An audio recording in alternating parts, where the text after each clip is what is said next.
Hi everyone, welcome to ACCA F6 UK lectures brought to you by AccountancyTube.com.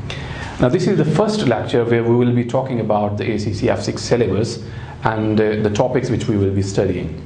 Now in the previous lecture, as you know, we have introduced our subject and myself to you, right? Now you know what we will be studying during the course of our lectures, and we also know that how the exam will look like. All right, now this stuff which I have written on the board, you won't find this, you will not find this in the notes, so that's why you should write down whatever I have written on the board. And even if you find the stuff which I am writing on the board, even if you find in the notes, still you have to write it, because I am writing whatever is important. That's why I'm writing, otherwise I don't bother writing on the board. So whatever I am writing on the board, you must write down on your notebooks, so it will help you while revising for the exams. All right, now F6 UK version. All right, now you might be sitting in India, you might be sitting in Malaysia and studying this ACCA F6 UK version. Now it will be tough for you, I can understand that. It will be tough for you to understand what HMRC is, what value-added tax is, what national insurance contribution is.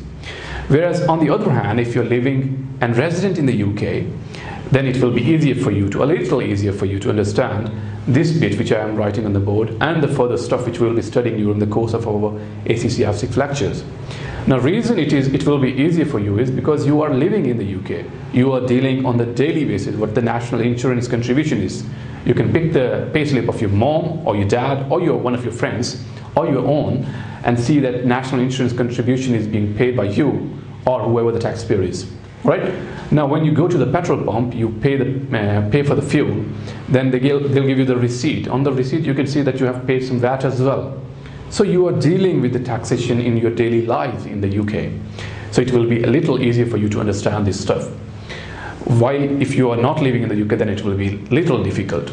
Now the people who are non-UK resident, students who are not living in the UK and watching me from your home or your office, then my message to you is that I will try to make the things as easier for you as I can, and just assume yourself you are living in the UK while watching this lecture, while watching F6 UK lecture.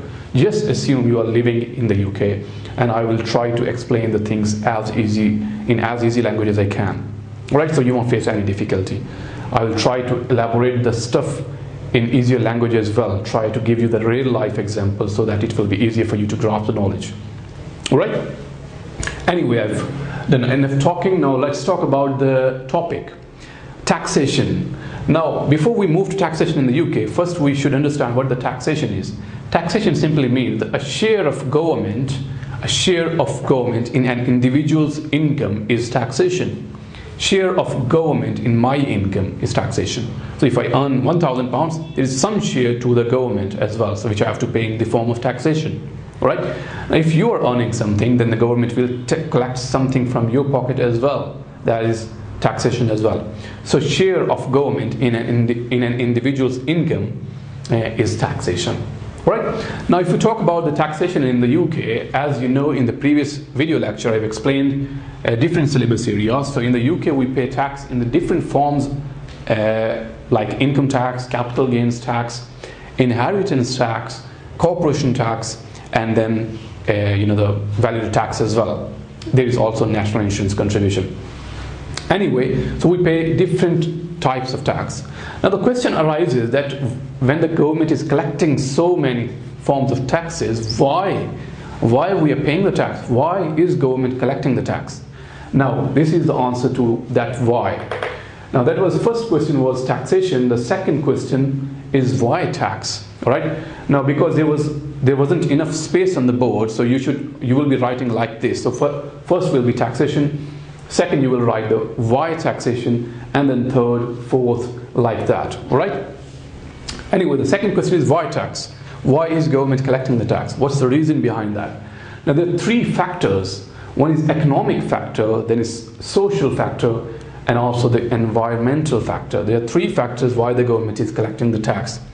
Now, first of all, economic factors. You might be aware about that a government's economy depends a lot on taxation, because the government's source of income is the government's source of income is taxation. One of the source of income is taxation, because there is public borrowing as well. So basically the huge amount of income is being collected in the form of taxation by government. So the government's economy, a country's economy, depends a lot on taxation. All right, so that is one factor, which is economic factor. Now what happens is that government is collecting the money in the form of taxation. Now when the government is collecting the money, it is withdrawing, it is taking out of the economy. Then they take out of the economy and then spend into the economy. Now how do they spend in the economy? They make the hospitals, they make the roads, they make the schools, they make railway, they make HMRC, they make lots of other stuff. They pay the benefits as well if you're looking for the job in the UK. If you have kids, they will pay you some benefits for the childcare as well. Like that, if you're disabled, they will pay you some more benefits as well. All right, housing allowance and medical allowance and stuff like that. And for example, NHS, National Health Service. So all of these stuff is government spending. Now government is collecting the money and then spending into different areas, making the roads, making hospital and other stuff which I've just explained to you. All right, so that is one factor, which is economic factor. Now another factor is the social factor. Now because there are different kinds of people living in our society. One are rich people, another one are poor people. Now government's aim is to collect the money from the rich people and spend among the poor people, or overall in the country, whereas on the stuff which both the poor and the rich people are using. Right? Now assuming if there is no taxation at all, what would happen is that rich people become more richer and poor become more poorer, because there will be no taxation at all. The rich people don't have to pay any tax anyway, so they will become even richer, and the poor people, because they are not getting any benefits anyway, so they will become even poorer. All right, so that was social factor among three factors. Now the last factor is the environmental factor. Now what happens here in the UK and throughout other countries as well, I assume, I'm aware of a couple of countries. Here in the UK, if we talk about, what happens is that whenever a factory is manufacturing some stuff, they are polluting the environment. Now due to that, the government says that you will have to pay extra tax because you are polluting the environment by emitting the smoke or garbage or whatever. Right? Now they will have to pay extra tax. Likewise, there is lots of wastage in chemical industries. Now because of that wastage, they are they are harming the land. Now that land where their wastage is going, that land becomes garbage, that land becomes useless for the cultivation purposes. Now due to that as well, the government says that you will have to pay extra tax because you are harming the environment. Likewise, there are different sorts of taxes which the government says you will have to pay because you are harming the environment. Now if we talk about practically in our lives, here in the UK, if you are using old cars which are emitting more emissions, more emissions, carbon dioxide emissions in the environment, then you will have to pay more tax. Whereas if you are using the new cars, which are technologically advanced cars, which emit less CO2 emissions in the environment, then you will have to pay less tax. Right? So these are three factors why the government is collecting the tax. One is economic factor, then is social and environmental as well, because if you are harming less the environment, then you will have to pay less tax. If you are more harming in the environment, then you will have to pay more tax. Right? Our third topic today is the tax evasion and tax avoidance. Now these are very, very similar terms. Excuse me. Quite often they are used interchangeably, but there is lots of difference among those two. Now tax evasion is illegal activity.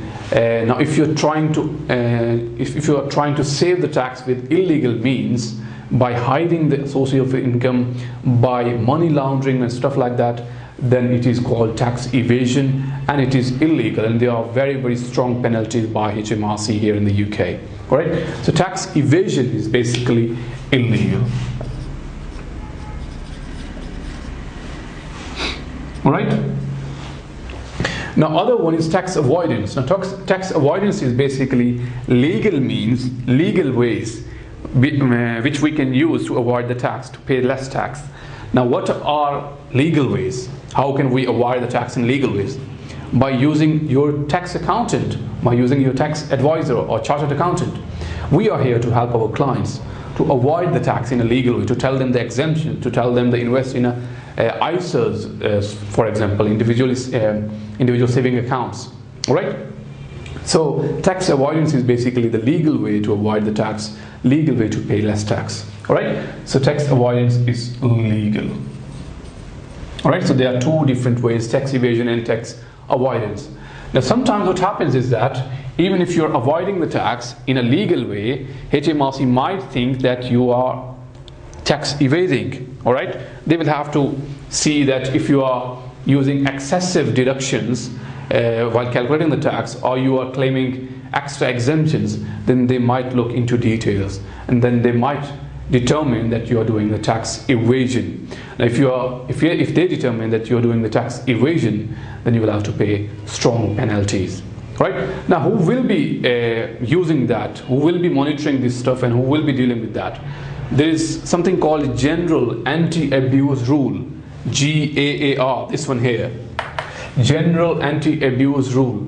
Now, this is a rule introduced whereby what happens, the HMRC will look into the details to determine if you are using illegal means or the legal means. If you're using excessive deductions, if you're deducting excessive deductions, if you're hiding any sources of income, or if you're doing some sort of illegal activity. So basically, General Anti-Abuse Rule will help the HMRC in that. All right? Now, I've written a couple of more terms here as well. Money Laundering Reporting Officer, MLRO. Now, if you want to write down the full form, you can do so. General Anti-Abuse Rule is the first one. That is Money Laundering Reporting Officer, and the large one is the National Crime Agency. Now, Money Laundering Reporting Officer and National Crime Agency, I will talk about it in a little while. Now, when we are talking about the legal and illegal activity and General Anti-Abuse Rule, after considering all of these evidences, if HMRC decides that it is tax evasion, if they decide if it is tax evasion, now what the government will say, you have to pay penalty. All right? Now, the general rules say that you have to pay penalty, but there are some concessions as well apart from the law that are called extra statutory concessions. In that case, what happens is that apart from the law, government might be able to give you some concessions, government might be able to waive you off with some penalties. That is called extra statutory concessions, which is not in the law, but it is allowed. All right? Now, Money Laundering Reporting Officer and National Crime Agency, we will talk about when we will go to the ethics and taxation. But for now, let's talk about the types of taxes. We know now what the tax is, how the government collects the tax, and why the government collects the tax. Now, let's talk about the different types of taxes. Now, if we talk about the capital and revenue taxes, there are two types of taxes, capital and revenue taxes.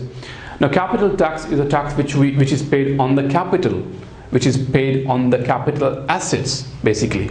Right? Now, there are two types of taxes in our syllabus: capital gains tax and inheritance tax, which are capital taxes here. Right? Now, whereas revenue tax is a tax which is paid on the money, which is paid on the income. All right? So revenue tax is income tax, value tax, corporation tax, and national insurance contribution in our syllabus. So basically, just two of them, capital gains tax and inheritance tax, is a capital tax, whereas the revenue tax, all of the other are the revenue taxes. Now, when we talk about the revenue tax and corporation tax, revenue tax, please remember that if there is capital gains tax of the companies, that will be considered the capital tax, not the revenue tax. All right? Now, in the corporation tax, you might be aware that companies also pay capital gains tax as well as tax on the profit. They also pay the capital gains tax. Now, if the companies are paying capital gains tax, then they will fall in the capital tax section. All right? Now, apart from this classification of types of taxes, there is other classification as well: direct or indirect tax.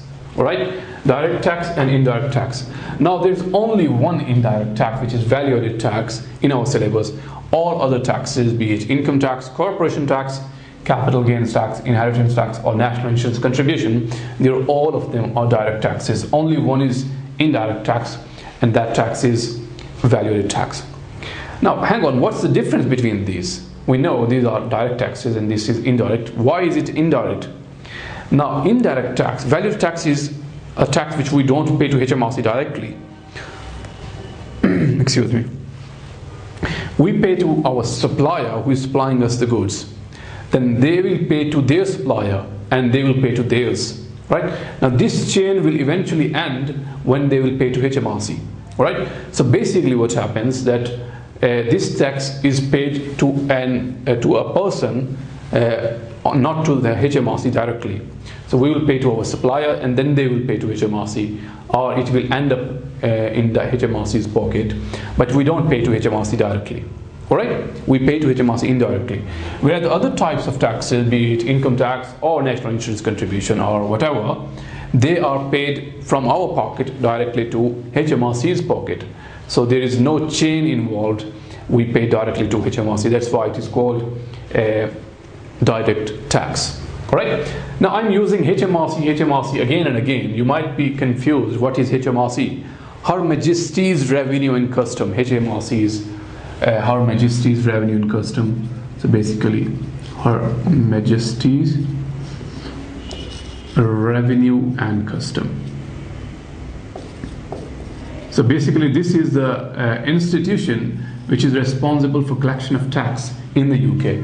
HMRC, Her Majesty's Revenue and Custom. So basically, HMRC collects the tax and then they spend on different projects as well. Alright, so HMRC is Her Majesty's Revenue and Custom.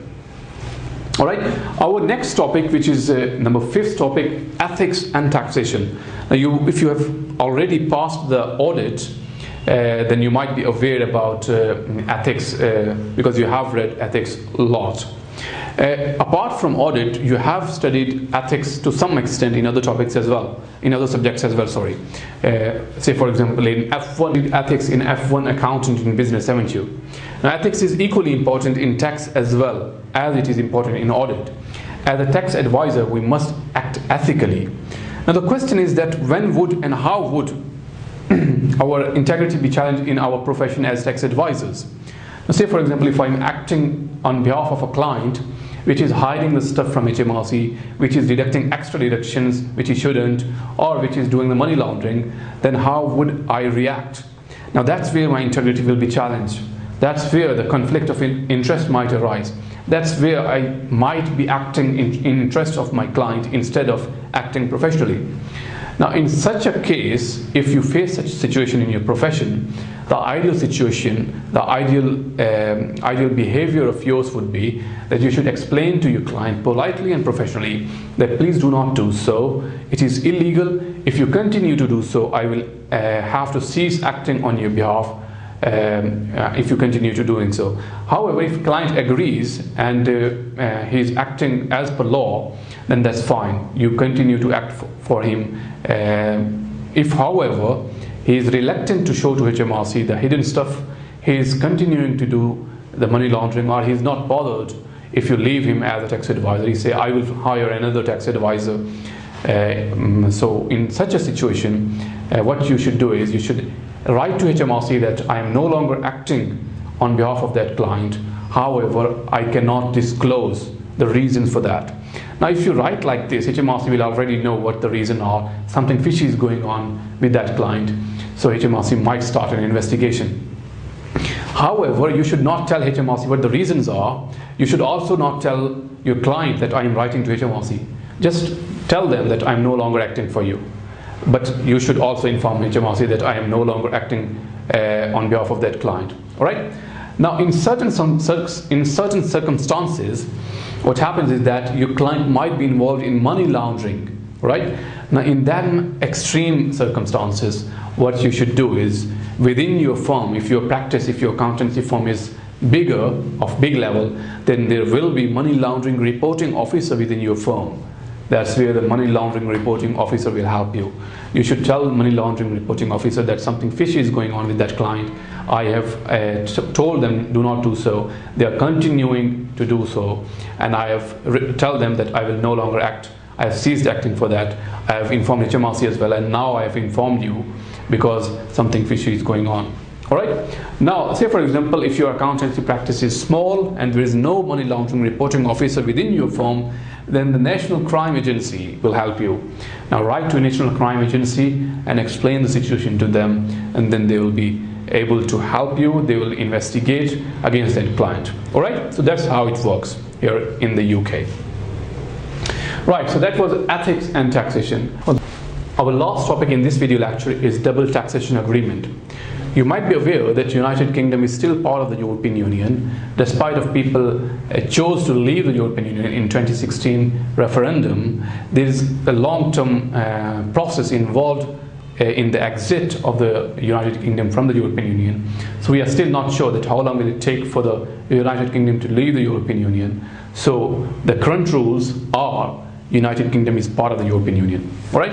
Now there is an agreement between the European Union, assuming UK is part of the European Union, there is an agreement between the European Union countries to move the goods and people freely among the European Union. And there are some arrangements with regards to tax as well. Say for example, value-added tax, there are more or less same rules within the European Union, although there are different. In some countries there are different rates of taxes, but the rules are more or less the same. Alright? So due to that, it's easier within the European Union to send the goods and to import the goods. But import and export aspect, we will see it later. But double taxation agreement basically means that when you are paying the tax on the same income in the UK, but you're also paying the tax in France. Now in that case, what would happen?